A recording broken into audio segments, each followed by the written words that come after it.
Hello and welcome to the wonderful world of old sheet music. I am your host, Nicholas Carroll. Tonight I am talking about Stephen Foster because I have this book amongst my donated sheet music piles that is all about Stephen Foster's music. And unfortunately, both the art on the front and the art on the inside is extremely racist. And I debated not even talking about this, but I figured it's in my pile. It's actually good to go over this so people understand what kind of stuff happened in this time period. So first of all, Stephen Foster is much older than this book is. This book is from 1942. And both the artwork I'm talking about on the front, which is a painting commissioned by the Kentucky Commonwealth, which the state of Kentucky here has their official seal. I commissioned this painting because of the song My Old Kentucky Home, which is a Stephen Foster song. However, Stephen Foster was not from Kentucky, and he didn't even live there. He just visited somebody one time, and while he was staying in this guy's house, he wrote a song about how he felt like this guy was such a great host. Anyway, Kentucky thought this was a reason to try to claim Stephen Foster for themselves, which kind of was, related to their to the racist history too, because a lot of people did see some of Stephen Foster's music as endorsing this negative thing. So he himself, well, can we say Stephen Foster was racist? Yeah, I mean, he lived very much in the 1800s, the early 1800s, and so he was very much a product of that era. So it's hard to label him the same way that I would necessarily speak of the people in 1942, who presumably should have known more better, not excusing the lyrics in some of these pieces, but they would have known more better. That's kind of not proper English, but they would have known more better than Stephen Foster when it comes to making something like this. So let's get it out of the way here now that I gave you that preface. It's hard to see this here, I know, because it's blurry and my lighting's not good. If I hold it back a little bit further, you will see this, probably the most racist painting I've ever seen. This guy is Stephen Foster. Here's his adoring women. This is literally the angel of music putting her finger on his head, presumably imparting the magical music into his brain from on high. And it is probably impossible to see on this, but right here we have a whole bunch of black people depicted with banjos and other things, kind of like in the background, seemingly like worshiping him, kind of like in awe of this great white guy. Very cringy, to put it lightly. And to make it worse, it's right here again on the inside cover. It wasn't enough to put it on just the front. So that's the book we got here. This is an actual real painting that they paid a really famous artist to do. This isn't made just for this book. That's actually in a museum somewhere. It even says here on the front, this is a portrait of Stephen Foster, which was purchased by the Honorable Order of Kentucky Colonels in 1942 in Bardstown, Kentucky. So it does have that in here. So like that was not made. That picture was not made by Stephen Foster for him or by anyone who knew him. This is many years after he died, but nevertheless, there it is, and that's what it is. It is what it is.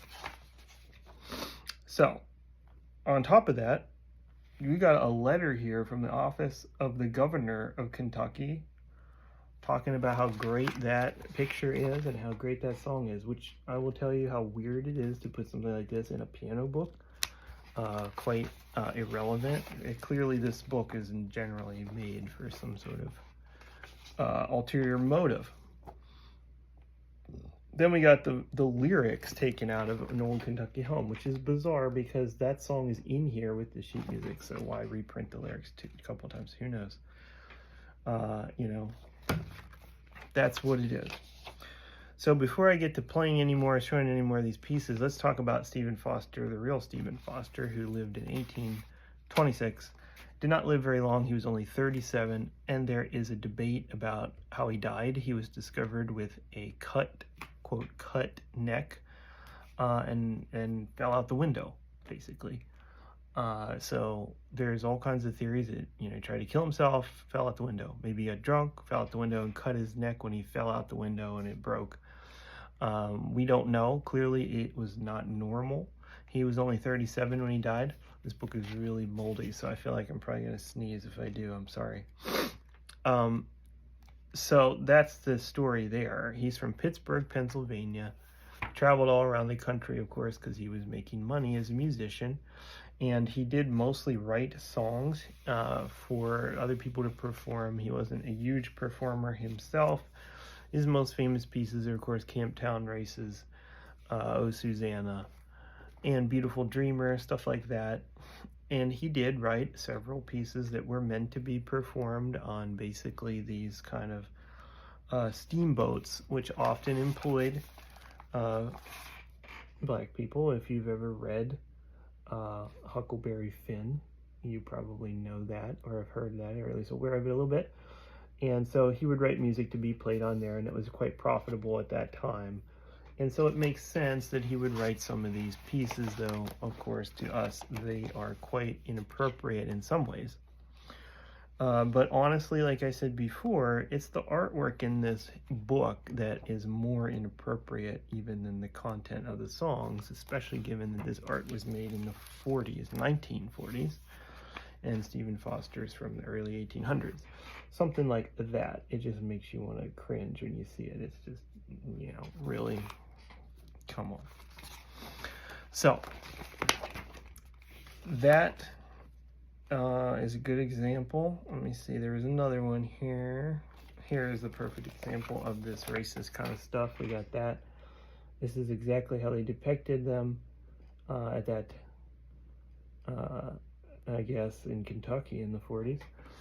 This was appropriate because clearly it's here and somebody bought it and they sold it and they made it and people bought it. So there it is. And that is, here's another one. This is a song called Ring Ring da Banjo. Like I said, this was literally written to be played on a steamship crossing a river in the 1800s. But here we are in 1942 with these kind of arts. So, you know, this goes with this song, Ring Ring da Banjo. So, song racist, yes. Art worse, probably, especially because it's newer. So, all that being said, let's see here. Most people are probably familiar with, and one of the intriguing parts, I think, of doing these old sheet music series is playing songs that people don't know. I am not going to play one of these racist songs, but I will try to pick one that people don't know as much. Let's see here. How about Hard Times Come Again No More? That one is about a famine, and doesn't seem, at least from the picture, it doesn't look like it has any of these racist stereotypes. So let me read the words to this. This is actually by Stephen Foster, so this is not anything added by these Kentucky people. Let us pause in life's pleasures and count its many tears while we all sup sorrow with the poor. There's a song that will linger forever in our ears. Oh, hard times come again no more. 'Tis the song, the sigh of the weary. Hard times come again no more. Many days you have lingered around my cabin door. Hard times again come no more. 'Tis the song, the sigh of the weary. Hard times come again no more. Many days you have lingered around my cabin door. Oh, hard times come again no more. So I have heard that before, but a lot of people probably haven't. You know, it's not nearly as famous as Oh Susanna or something like that. So let me play that one, and that will be our sample of this Stephen Foster book.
on it. Another thing I want to mention, like I said, Stephen Foster is from Pittsburgh. I don't live very far away from Pittsburgh, and Pittsburgh, Lawrenceville in particular, does have a Stephen Foster festival once a year. And until 2018, they had a Stephen Foster statue in a Schenley Park. You can look this up online if you want to see what it looks like. Which was, of course, very similar to this. Unfortunately, it was a statue of Stephen Foster on a mound, big rock, whatever you want to call it, and he was sitting like up here, and then we had the black guy down here playing the banjo, like down, looking up at him in awe, like, oh man. So it's kind of one of those things that obviously during the events of 2018, that statue was voted to be removed by various people in Pittsburgh, and thus it was. So it is no longer there, but you can find a picture of it online. Stephen Foster. That's actually the name of the book too. They didn't put any other title to it. It doesn't even say an album of his songs or anything. So clearly there is a segment of people who still kind of made him into this rightly or wrongly kind of a racist mascot, I guess you could say, which is really too bad because some of his music's really pretty nice and is not racist, even though maybe some of it is. There's not any of that in Beautiful Dreamer as some of the other pieces, so it is how it is. Everybody's flawed, right?